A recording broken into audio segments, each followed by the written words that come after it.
No, he's.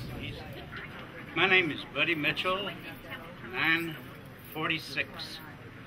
That's my employment, not my age. I was hired and went to work June the 2nd, 1975. Spent 18 years as manager of baggage services at Dallas LUV Field. I have so many different stories to tell because every moment in that office was totally different from the moment before. Because the baggage service office, no one ever came through that door that didn't have a problem. So we were called the problem solvers and attempted to do the best we could. One case that is dear to my heart, and I still get kind of weepy always, but if I do, forgive me. All of you remember when we first started flying to Little Rock, Arkansas. I don't know how many years ago that was now, but quite a few. And at that time, American Airlines was charging $400 round trip from DFW to Little Rock. Southwest Airlines started flying for less than $100, $49 one way, which was 98 bucks.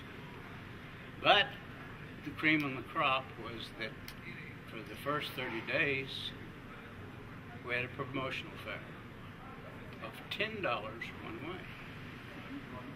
Well, this story is dear to my heart, and I'll always remember it. I was sitting at my desk, and a middle-aged man walked into my office. He had a pair of, thank you, Donna. Sorry, I'm trying to turn it off. He had on a pair of clean, but could be told they were well-used blue jeans and a pretty new large checkered shirt. And he was accompanied by, I would assume, his son, who was a late to mid teenager, dressed almost identically, by the way.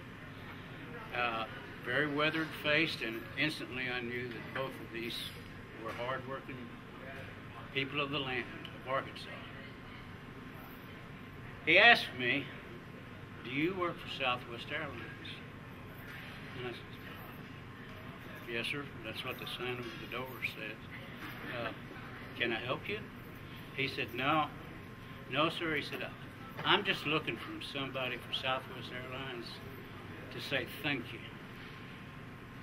I said, "Well, you're welcome. Thank me for what?" He said, "Well, me and my boy, we're dirt farmers up there in Arkansas." And he said, "We've never crossed the state line. Lived there all our lives.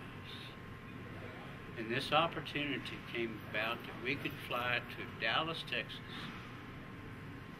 for a mere $10, and we couldn't let it pass." I said, "Well, that's nice. That's very nice of you to say." He said, "We didn't buy any new clothes, but we made sure that Mom ironed them really good.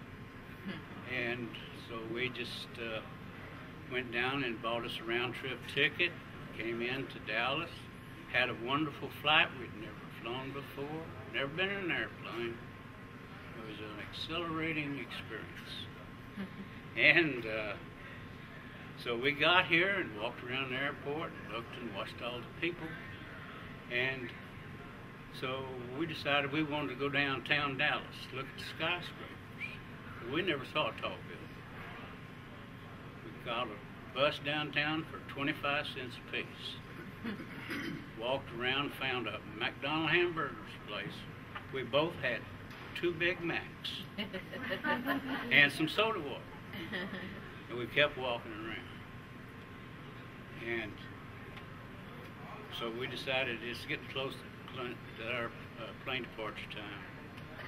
And so I said to myself, "Man, I'm about to break up. I better be stiff upper lip there."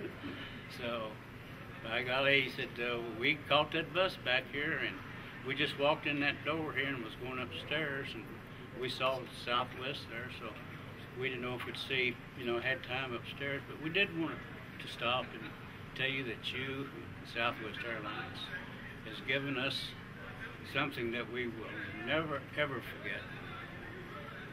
It's something that we will talk about with our grandkids. We just want to say thank you. I couldn't even say you're welcome. I was so choked up, and I said, well, thanks for letting me know. He says, well, we probably won't ever see you again. So they walked out the door. I hit my head on the desk. Damn, people like that don't normally come here to door like that. So I got my "be back in 15 minutes" sign and stuck it on the door, and went in the back room where we kept our supplies. And I didn't want a single soul to see us at that time, a 60-something-year-old man bawling his head off. And that was one of the most memorable, prideful, emotional days I've ever had in my life. But that's just one of the few stories of the spirit of Southwest Airlines and its employees.